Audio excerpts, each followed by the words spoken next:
chers abonnés, je viens en séjour pour qu'on échange un tout petit peu.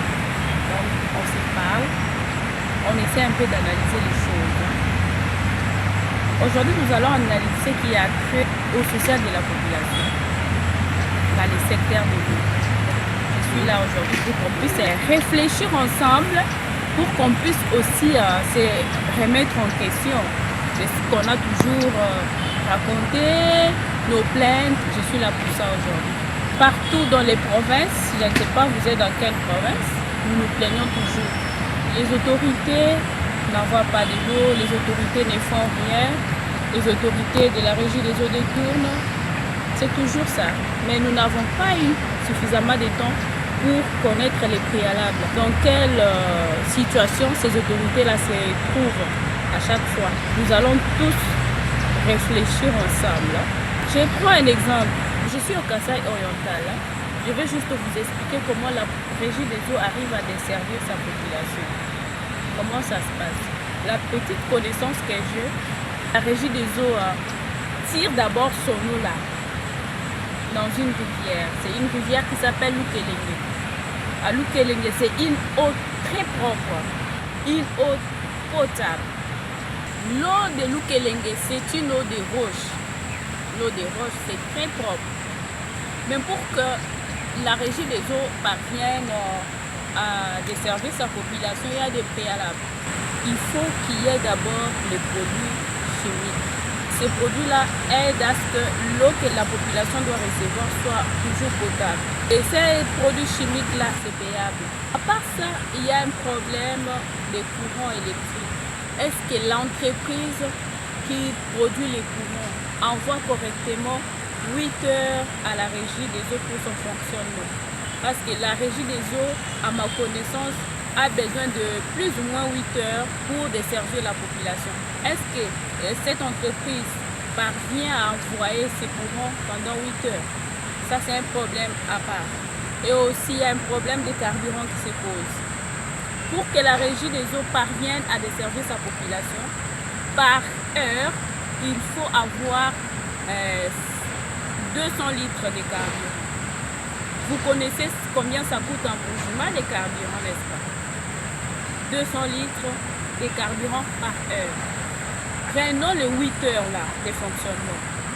Prenons les 200 litres fois 8 fois le prix d'un litre.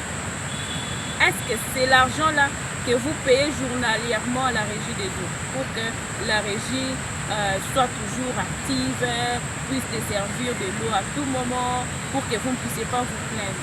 Ce sont des préalables. Vous connaissez aussi, à cela s'ajoutent nos frères congolais, ce qu'ils ont toujours fait à la régie des eaux. Ils sont là en train de tripoter les compteurs.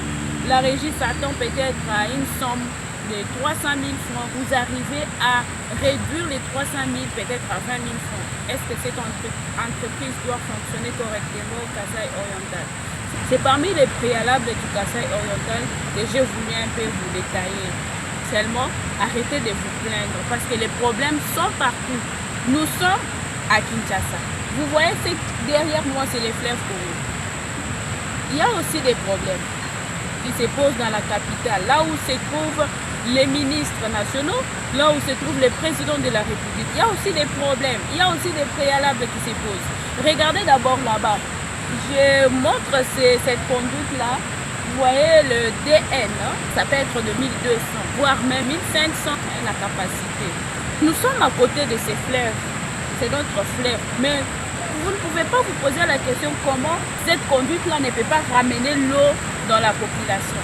Parce que vous voyez la conduite là, c'est une conduite qui ramène les déchets dans les fleuves.